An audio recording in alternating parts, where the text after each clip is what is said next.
আসসালামু আলাইকুম। আশা করি সবাই ভালো আছেন। আজকের টপিক হলো যাদের গাড়ি বাগে না, গ্যাস বেশি খায়, কি করবেন বুঝতেছেন না, তাদের জন্য এই ভিডিও। আমার XJ12 মডেল, আমারও কি সমস্যা হয়েছিল, এসব করার পরে ঠিক হয়েছে। আপনারাও আপনাদের গাড়িতে এগুলা চেক করে ঠিক করতে পারেন। 1 নম্বর সমস্যা হলো, আমি যেটা বলবো সেটা হলো গ্যাসের কিট অনেক দিন চলার পরে আমরা চেক করি না, তাই গ্যাসে পানি জমে থাকে, যার কারণে গাড়ি বাট টানে। তাই 1 নম্বরে কিটটা ওয়াশ করবেন। 2 নম্বরে বাটারফ্লাই ওয়াশ করবেন। বাটারফ্লাই অনেক দিন চলার পরে জাম হয়ে যায়, ময়লা জমে যায়, যার কারণে গ্যাস বেশি খায়।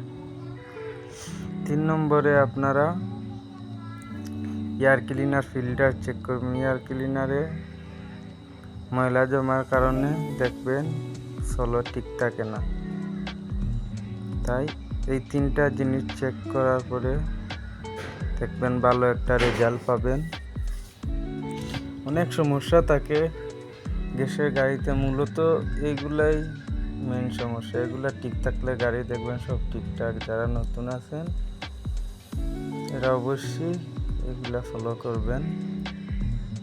আর যদি এই ভিডিওটা নতুন দেখে থাকেন তাহলে অবশ্যই সাবস্ক্রাইব, শেয়ার করে পাশে থাকবেন এরকম আরও নতুন নতুন ভিডিও পেতে। সবাই ভালো থাকবেন, ধন্যবাদ।